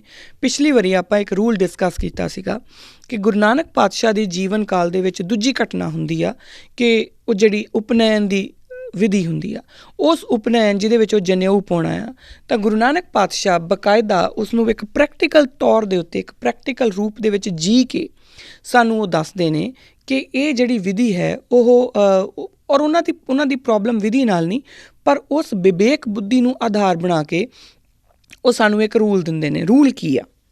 ਹੁਣ ਗੁਰੂ ਨਾਨਕ ਪਾਤਸ਼ਾਹ ਸਾਨੂੰ ਕਹਿੰਦੇ ਕੀ ਨੇ? ਉਹ ਵਿਵੇਕਤਾ ਦੀ ਗੱਲ ਕਰਦੇ ਨੇ, ਜੋ ਉਸ ਵਿਵੇਕ ਬੁੱਧੀ ਦੇ ਉੱਤੇ ਉਸ ਜਨੇਊ ਪਾਉਣ ਦੀ ਰੀਤ ਨੂੰ ਪਰਖਦੇ ਨੇ। ਤਾਂ ਉਹ ਸਵਾਲ ਕਰਦੇ ਨੇ, ਸਵਾਲ ਦੇ ਜਵਾਬ ਦੇ ਵਿੱਚ ਜਿਹੜਾ ਪੰਡਿਤ ਜੀ ਨੇ ਉਹ ਜਵਾਬ ਦਿੰਦੇ ਨੇ, ਪਰ ਗੁਰੂ ਨਾਨਕ ਪਾਤਸ਼ਾਹ ਉਸ ਜਵਾਬ ਜਿਹੜਾ ਉਹ ਕਹਿੰਦੇ ਨੇ ਕਿ ਜੇ ਮੇਰੀ ਭੈਣ ਦੇ ਨਹੀਂ ਪਾ ਸਕਦੇ ਤਾਂ ਮੇਰੇ ਵੀ ਨਹੀਂ ਪਾਉਣਾ। ਇਹ ਗੱਲ ਆਪਾਂ ਪਿਛਲੇ ਹਫ਼ਤੇ ਕੀਤੀ ਸੀਗੀ, ਪਿਛਲੇ ਐਪੀਸੋਡ ਦੇ ਵਿੱਚ, ਕਿ ਸਾਨੂੰ ਉਹਨਾਂ ਨੇ ਉੱਥੇ ਰੂਲ ਦੇ ਦਿੱਤਾ, fast rule, and that is gender equality. ਔਰ ਮੈਂ ਆਪ ਸਭ ਨੂੰ ਇਹ ਬੇਨਤੀ ਕੀਤੀ ਸੀਗੀ ਕਿ ਜੈਂਡਰ ਇਕੁਐਲਿਟੀ ਨੂੰ ਗੁਰੂ ਨਾਨਕ ਵੱਲੋਂ ਦਿੱਤਾ ਹੋਇਆ ਇੱਕ ਰੂਲ ਮੰਨ ਕੇ ਜ਼ਰਾ ਪਰਖਣ ਦੀ ਕੋਸ਼ਿਸ਼ ਕਰਿਓ ਜੇ ਆਪਣੇ ਆਪ ਨੂੰ, ਕਿਉਂਕਿ ਆਪਾਂ ਆਪਣੀ ਸਵੈ ਪੜਚੋਲਤਾ ਕਰੀਏ ਨਾ। ਔਰ ਮੈਂ ਆਪ ਸਭ ਨੂੰ ਬੇਨਤੀ ਕੀਤੀ ਸੀਗੀ ਕਿ ਇੱਕ ਡਾਇਰੀ ਲਾ ਲਈਏ ਆਪਾਂ ਸਾਰੇ। ਉਸ ਡਾਇਰੀ ਦੇ ਵਿੱਚ ਨਿਯਮ ਨੰਬਰ 1 ਵਿਵੇਕ, ਨਿਯਮ ਨੰਬਰ 2 ਜੈਂਡਰ ਇਕੁਐਲਿਟੀ। ਔਰ ਆਪਾਂ ਇਹ ਦੇਖੀਏ ਕਿ ਹਰ ਇੱਕ ਹਫ਼ਤਾ ਇੱਕ ਵਾਸਤੇ, ਇੱਕ ਟਰੇਟ ਵਾਸਤੇ ਜਾਂ ਇੱਕ ਨਿਯਮ ਵਾਸਤੇ ਰੱਖ ਲਈਏ, ਔਰ ਉਹ ਪੂਰਾ ਹਫ਼ਤਾ ਆਪਾਂ ਇਸ ਚੀਜ਼ ਨੂੰ ਸਮਝਦੇ ਜਾਈਏ ਕਿ ਕਿਆ ਅਸੀਂ ਗੁਰੂ ਨਾਨਕ ਵੱਲੋਂ ਨਿਰਧਾਰਿਤ ਕੀਤੇ ਉਸ ਜਿਹੜਾ ਨਿਯਮ ਹੈ ਉਹਦੇ ਉੱਪਰ ਖਰੇ ਉਤਰ ਰਹੇ ਹਾਂ। ਗੱਲ ਹੋਈ ਸੀਗੀ ਜੈਂਡਰ ਇਕੁਐਲਿਟੀ ਦੀ, ਜੋ ਆਪਾਂ ਪਿਛਲੇ ਹਫ਼ਤੇ ਕੀਤੀ ਸੀਗੀ। ਔਰ ਮੈਂ ਕੁਛ ਪੁਆਇੰਟਰਸ ਆਪ ਸਭ ਨੂੰ ਦਿੱਤੇ ਸੀਗੇ ਕਿ ਆਪਾਂ ਇਹਦੇ ਉੱਤੇ ਦੇਖ ਲਈਏ। ਜੇ ਸਾਨੂੰ ਲੱਗੇ ਵੀ ਕਿ ਨਹੀਂ ਜੀ ਮੈਂ ਤਾਂ ਗੁਰੂ ਨਾਨਕ ਦਾ ਬਹੁਤ ਪੱਕਾ ਸਿੱਖ ਹਾਂ, ਤਾਂ ਦੇਖੀਏ ਕਿ ਗੁਰੂ ਨਾਨਕ ਦਾ ਜਿਹੜਾ ਪਹਿਲਾ ਨਿਯਮ ਸੀਗਾ ਜੈਂਡਰ ਇਕੁਐਲਿਟੀ ਦਾ, ਕਿਆ ਆਪਾਂ ਉਹਦੇ ਉੱਤੇ ਖਰੇ ਉਤਰ ਰਹੇ ਹਾਂ? ਕਿਆ ਆਪਾਂ ਉਹਨੂੰ ਫੋਲੋ ਕਰ ਰਹੇ ਹਾਂ? ਕਿਆ ਆਪਾਂ ਆਪਣੀ ਜ਼ਿੰਦਗੀ ਦੇ ਵਿੱਚ ਉਹਨੂੰ ਵਸਾਇਆ ਹੋਇਆ? ਮੈਂ ਕੁਝ ਪੁਆਇੰਟਰਸ ਦਿੱਤੇ ਸੀਗੇ ਜਿਹਦੇ ਬੇਸ ਦੇ ਉੱਪਰ ਮੈਂ ਆਪ ਸਭ ਨੂੰ ਬੇਨਤੀ ਕੀਤੀ ਸੀਗੀ ਕਿ ਆਪਾਂ ਇਹ ਹਫ਼ਤਾ ਪੂਰਾ ਆਪਣੇ ਆਪ ਦੇ ਨਾਲ ਕੌਨਸ਼ੀਅਸ ਹੋ ਕੇ ਦੇਖੀਏ ਕਿ ਅਸੀਂ ਇਹ ਪੁਆਇੰਟਰਸ ਕਿੰਨੀ ਕੁ ਵਾਰ ਰਿਪੀਟ ਕਰਦੇ ਹਾਂ, ਕਿੰਨੀ ਕੁ ਵਾਰੀ ਅਸੀਂ ਇਹ ਕਹਿੰਦੇ ਹਾਂ ਕਿ ਉਹਦੀ ਤਾਂ ਮੱਤ ਜਨਾਨੀਆਂ ਵਾਲੀ ਆ, ਉਹ ਤਾਂ ਜਨਾਨੀਆਂ ਵਰਗਾ। ਕਿੰਨੀ ਕੁ ਵਾਰੀ ਅਸੀਂ ਕਿਸੇ ਨੂੰ ਹੀਣ ਭਾਵਨਾ ਦਾ ਅਹਿਸਾਸ ਕਰਾਉਂਦੇ ਹਾਂ ਜਨਾਨੀ ਕਹਿ ਕੇ, ਕਿ ਚੱਲ ਜਨਾਨੀ ਜਿਹਾ ਕਹਿ ਦਿੰਦੇ ਆ ਨਾ, ਜਨਾਨੀ ਹੋਣਾ ਐਡਾ ਮਾੜਾ ਹੈ। ਅਤੇ ਜੇ ਨਹੀਂ ਤਾਂ ਫਿਰ ਇਹ ਕਹਿਣਾ ਕਿਉਂ? ਕਿਉਂਕਿ ਅਸੀਂ ਮੰਨਦੇ ਹਾਂ ਕਿ ਜਨਾਨੀ ਹੋਣਾ ਮਾੜਾ ਆ, ਤਾਂ ਹੀ ਆਪਾਂ ਬੰਦਿਆਂ ਨੂੰ ਲਾਮਾ ਦਿੰਦੇ ਚੱਲ ਜਨਾਨੀ ਜਿਹਾ। ਔਰ ਜਿਸ ਔਰਤ ਨੂੰ ਕਹਿਣਾ ਹੋਵੇ ਕਿ ਤੂੰ ਬਹੁਤ ਤਗੜੀ ਹੈ, ਤੂੰ ਬਹੁਤ ਸਟਰੋਂਗ ਆ, ਤਾਂ ਉਹਨੂੰ ਕਹਿੰਦੀ ਹੈ ਤਾਂ ਬੰਦਿਆਂ ਵਰਗੀ ਆ। ਸੋ ਆਪਾਂ ਇਹ ਡਿਸਪੈਰਿਟੀ, ਇਹ ਡਿਸਇਕੁਐਲਿਟੀ ਦੇ ਵਿੱਚ ਆਪਣੇ ਆਪ ਹੀ ਪੈ ਜਾਂਦੇ ਹਾਂ, ਕਿਉਂਕਿ ਅਸੀਂ ਇੱਕ ਨਿਰਧਾਰਿਤ ਚੀਜ਼ਾਂ ਦੇ ਵਿੱਚ ਪੈ ਜਾਂਦੇ ਹਾਂ। ਇੱਕ ਤਰ੍ਹਾਂ ਦੀਆਂ ਆਪਾਂ ਉਹਨਾਂ ਦੇ ਵਿੱਚ ਔਰਤ ਨੂੰ ਹਮੇਸ਼ਾ ਹੀ ਹੀਣ ਭਾਵਨਾ ਔਰ ਮਰਦ ਨੂੰ ਹਮੇਸ਼ਾ ਹੀ ਜਿਹੜਾ ਹੈ ਉਹ ਸੁਪੀਰੀਅਰ ਕਰਕੇ ਮੰਨਣਾ, ਇਹ ਸਾਡੀ ਸੋਚ ਦੇ ਵਿੱਚ ਜੜ ਹੋ ਗਿਆ। ਮੈਂ ਫੈਮਿਨਿਸਟ ਨਹੀਂ, ਮੈਂ ਪਿਛਲੀ ਵਾਰੀ ਵੀ ਕਿਹਾ ਸੀਗਾ, ਮੈਂ ਕੋਈ ਫੈਮਿਨਿਸਟ ਨਹੀਂ। ਰਾਦਰ ਮੈਂ ਫੈਮਿਨਿਜ਼ਮ ਦੀ ਗੱਲ ਹੀ ਨਹੀਂ ਕਰਦੀ ਹੁੰਦੀ, ਕਿਉਂਕਿ ਐਕਸਟਰੀਮ ਹਰ ਚੀਜ਼ ਦਾ ਮਾੜਾ ਹੁੰਦਾ ਆ। ਸੋ ਪਰ ਫਿਰ ਵੀ ਜੋ ਮੈਂ ਗੱਲ ਕਰ ਰਹੀ ਹਾਂ, ਮੈਂ ਗੁਰੂ ਨਾਨਕ ਦੇ ਦਿੱਤੇ ਹੋਏ ਨਿਯਮ ਦੀ ਗੱਲ ਕਰ ਰਹੀ ਹਾਂ। ਔਰ ਮੈਂ ਇੱਥੋਂ ਆਪ ਸਭ ਨੂੰ ਬੇਨਤੀ ਕੀਤੀ ਸੀ ਕਿ ਆਪਾਂ ਪੂਰਾ ਹਫ਼ਤਾ ਇਹ ਕੋਖੀਏ ਕਿ ਕਿੰਨੀ ਕੁ ਵਾਰੀ ਅਸੀਂ ਇਹ ਗਲਤੀ ਕਰਦੇ ਹਾਂ, ਕਿੰਨੀ ਕੁ ਵਾਰੀ ਅਸੀਂ ਔਰਤ ਨੂੰ ਹੀਣ ਕਰਕੇ ਜਾਣਦੇ ਹਾਂ, ਇਹ ਤਾਂ ਜਨਾਨੀਆਂ ਦੇ ਕੰਮ ਹੈ, ਕਿੰਨੀ ਕੁ ਵਾਰੀ ਆਪਾਂ ਇਹ ਗੱਲ ਕਰਦੇ ਹਾਂ। ਪਰ ਇਹਦੇ ਵਿੱਚ ਇੱਕ ਬਹੁਤ ਇੰਪੋਰਟੈਂਟ ਪੁਆਇੰਟਰ ਮੇਰੇ ਕੋਲੋਂ ਮਿਸ ਹੋ ਗਿਆ ਸੀਗਾ। ਉਹ ਪੁਆਇੰਟਰ ਮੈਂ ਅੱਜ ਦੇਣਾ ਚਾਹੁੰਦੀ ਹਾਂ, ਔਰ ਇਸੇ ਪੁਆਇੰਟਰ ਦੇ ਉੱਤੇ ਮੈਂ ਆਪ ਸਭ ਨੂੰ ਰਿਕੁਐਸਟ ਕਰੂੰਗੀ ਕਿ ਅੱਗੇ ਚੱਲਦੇ ਹੋਏ ਇਹ ਗੱਲ ਕਰਦੇ ਜਾਇਓ ਜੀ, ਔਰ ਇਸ ਹਫ਼ਤੇ ਦੇ ਵਿੱਚ ਇਸ ਪੁਆਇੰਟਰ ਦੇ ਉੱਤੇ ਵੀ ਧਿਆਨ ਦਿਓ। ਉਹ ਪੁਆਇੰਟਰ ਕੀ ਹੈ ਕਿ ਤੁਸੀਂ ਅਗਰ ਵਿਰਸੇ ਦੀ ਗੱਲ ਕਰੀਏ ਨਾ, ਆਪਾਂ ਪੰਜਾਬੀ ਵਿਰਸਾ, ਕਿਉਂਕਿ ਬਹੁਤ ਵਾਰੀ ਮੈਂ ਇਹ ਗੱਲ ਕਹਿ ਚੁੱਕੀ ਹਾਂ ਕਿ ਪੰਜਾਬੀ ਵਿਰਸਾ ਅਤੇ ਸਿੱਖ ਵਿਰਸਾ ਸੇਮ ਨਹੀਂ ਹੈਗੇ, ਪਰ ਆਪਾਂ ਇਹਨਾਂ ਨੂੰ ਇਕੱਠਿਆਂ ਕਰ ਦਿੱਤਾ ਕਿਉਂਕਿ ਸਿੱਖ ਵਿਰਸੇ ਦੇ ਵਿੱਚ ਜੈਂਡਰ ਇਕੁਐਲਿਟੀ ਹੈ।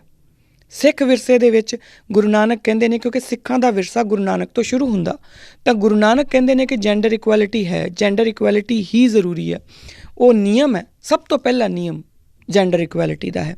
ਤਾਂ ਸਿੱਖਾਂ ਦੇ ਵਿਰਸੇ ਦੇ ਵਿੱਚ ਜੈਂਡਰ ਇਕੁਐਲਿਟੀ ਹੈ, ਪਰ ਪੰਜਾਬ ਦੇ ਵਿਰਸੇ ਦੇ ਵਿੱਚ ਜਾਂ ਪੰਜਾਬੀ ਵਿਰਸੇ ਦੇ ਵਿੱਚ, ਜਾਂ ਇਹਨੂੰ ਇੰਝ ਕਹਿ ਲਓ ਕਿ ਪੂਰੀ ਦੁਨੀਆ ਦੇ ਹੀ ਵਿਰਸੇ ਦੇ ਵਿੱਚ ਇਹ ਗੱਲ ਹੈ ਕਿ ਜਿੰਨੀਆਂ ਵੀ ਗਾਲਾਂ ਨੇ ਉਹ ਸਾਰੀਆਂ ਧੀਆਂ, ਮਾਵਾਂ ਅਤੇ ਭੈਣਾਂ ਵਾਸਤੇ ਰਾਖਵੀਆਂ ਨੇ, ਅਤੇ ਜਿੰਨੀਆਂ ਵੀ ਅਸੀਸਾਂ ਨੇ ਉਹ ਸਾਰੀਆਂ ਆਦਮੀਆਂ, ਭਰਾਵਾਂ, ਪਿਤਾ, ਉਹਨਾਂ ਸਾਰਿਆਂ ਵਾਸਤੇ ਰਾਖਵੀਆਂ ਨੇ। ਜਦੋਂ ਵੀ ਕਿਸੇ ਭੈਣ ਨੂੰ ਅਸੀਸ ਦੇਣੀ ਹੁੰਦੀ ਆ, ਕਿਸੇ ਨੇ ਕਹਿਣਾ ਹੁੰਦਾ ਕਿ ਕੋਈ ਭੈਣ ਜਿਹੜੀ ਆ ਉਹ ਰੱਖੜੀ ਬੰਨ੍ਹਦੀ ਹੈ, ਤਾਂ ਉਹ ਕਹਿੰਦੇ ਜੀ, ਜਾਂ ਕੋਈ ਵੀ ਚੰਗਾ ਕੰਮ ਕਰੇ ਤਾਂ ਉਹਨੂੰ ਕਹਿੰਦੇ ਨੇ ਤੇਰੇ ਭਰਾ ਦੀ ਲੰਬੀ ਉਮਰ ਹੋਵੇ, ਰੱਬ ਤੈਨੂੰ ਵੀਰ ਦੇਵੇ। ਤਾਂ ਮੇਰਾ ਕਹਿਣ ਦਾ ਮਤਲਬ ਬਿਲਕੁਲ ਇਹ ਨਹੀਂ ਆ ਕਿ ਇਹ ਨਹੀਂ ਹੋਣਾ ਚਾਹੀਦਾ, ਪਰ ਜਦੋਂ ਵੀਰ ਕੁਛ ਚੰਗਾ ਕੰਮ ਕਰੇ ਤਾਂ ਉਹਨੂੰ ਵੀ ਤਾਂ ਫਿਰ ਇਹੀ ਕਹਿਣਾ ਚਾਹੀਦਾ ਨਾ ਕਿ ਤੇਰੀ ਭੈਣ ਦੀ ਲੰਮੀ ਉਮਰ ਹੋਵੇ, ਰੱਬ ਤੈਨੂੰ ਭੈਣ ਦੇਵੇ। ਆਪਾਂ ਇਹ ਗੱਲਾਂ ਕਹਿਣ ਤੋਂ ਡਰਦੇ ਹਾਂ।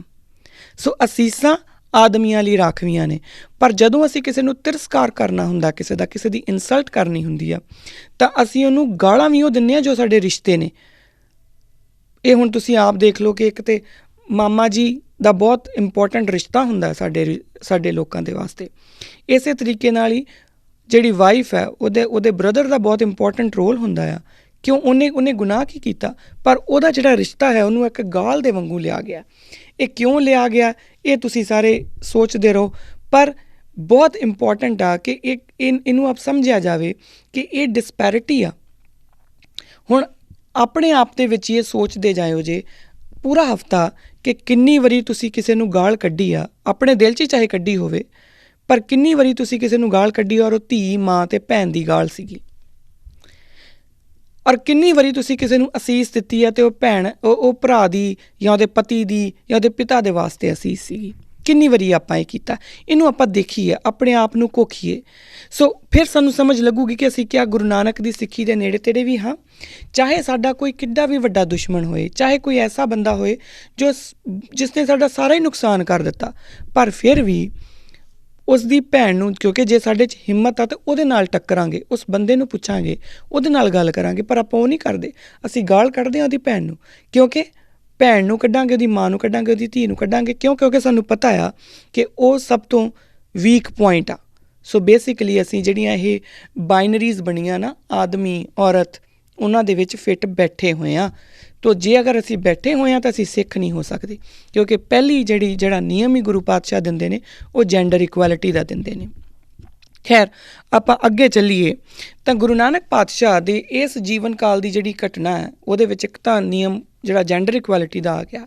ਨਾਲ ਹੀ ਜਦੋਂ ਆਪਾਂ ਉਹਨੂੰ ਬਾਣੀ ਦੀ ਲਾਈਟ 'ਚ ਪੜ੍ਹਦੇ ਹਾਂ ਤਾਂ ਗੁਰਬਾਣੀ ਦੇ ਵਿੱਚ ਗੁਰੂ ਪਾਤਸ਼ਾਹ ਦੱਸਦੇ ਨੇ, ਉਹ ਇਹ ਨਹੀਂ ਕਹਿੰਦੇ ਕਿ ਮੈਨੂੰ ਜਨੇਊ ਨਾਲ ਨਫ਼ਰਤ ਆ। ਇਹ ਨਹੀਂ ਉਹ ਕਹਿੰਦੇ, ਕਦੀ ਵੀ ਨਹੀਂ ਕਹਿੰਦੇ ਕਿ ਜਨੇਊ ਨਾਲ ਮੈਨੂੰ ਬਹੁਤ ਨਫ਼ਰਤ ਆ। ਪਰ ਜਦੋਂ ਅਸੀਂ ਸਿਰਫ ਜਨੇਊ ਪਾਉਣ ਵਾਲੀ ਘਟਨਾ ਨੂੰ ਆਈਸੋਲੇਸ਼ਨ ਦੇ ਵਿੱਚ ਵੇਖਾਂਗੇ ਤਾਂ ਸਾਨੂੰ ਇੰਝ ਲੱਗੂਗਾ ਕਿ ਗੁਰੂ ਨਾਨਕ ਪਾਤਸ਼ਾਹ ਕਹਿ ਰਹੇ ਨੇ ਕਿ ਮੈਂ ਜਨੇਊ ਨਹੀਂ ਪਾਉਣਾ। ਪਰ ਗੁਰੂ ਨਾਨਕ ਪਾਤਸ਼ਾਹ ਦੱਸਦੇ ਵੀ ਆ ਕਿ ਜੇ ਜਨੇਊ ਪਾਉਣਾ ਹੀ ਆ ਤਾਂ ਕਿਹੜਾ ਪਾਉਣਾ ਆ। ਹੁਣ ਉਹ ਜਨੇਊ ਦਿਖਣਾ ਨਹੀਂ, ਪਰ ਉਹ ਜਨੇਊ ਤੁਹਾਡੇ ਅੰਦਰ ਹੋ ਜਾਣਾ ਆ।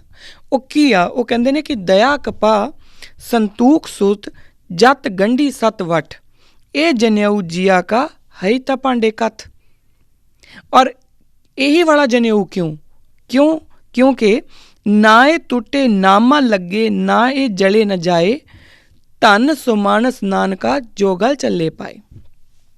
ਉਹ ਗੁਰੂ ਨਾਨਕ ਪਾਤਸ਼ਾਹ ਸਾਨੂੰ ਦੱਸਦੇ ਨੇ ਕਿ ਤੁਸੀਂ ਜੇ ਉਸ ਪੰਡਿਤ ਨੂੰ ਹੀ ਕਹਿੰਦੇ ਨੇ ਕਿ ਜੇ ਤੇਰੇ ਕੋਲ ਐਸਾ ਜਨੇਊ ਹੈ ਨਾ ਜਿਹਦੇ ਵਿੱਚ ਸੰਤੋਖ ਜਿਹੜਾ ਆ ਉਹ ਦਇਆ ਕਪਾਹ ਆ, ਸੰਤੋਖ ਦੀ ਸੂਤ ਵੱਟੀ ਹੋਈ ਆ, ਜਤ ਗੰਢੀ ਆ ਔਰ ਸੱਤ ਵੱਟ ਆ, ਉਹਦਾ ਸੱਤ ਮਤਲਬ ਟਰੂਥ, ਉਹਦੀ ਉਹ ਵੱਟ ਦਿੱਤਾ ਹੋਇਆ, ਐਸਾ ਜਨੇਊ ਹੈ ਤਾਂ ਕੱਥ।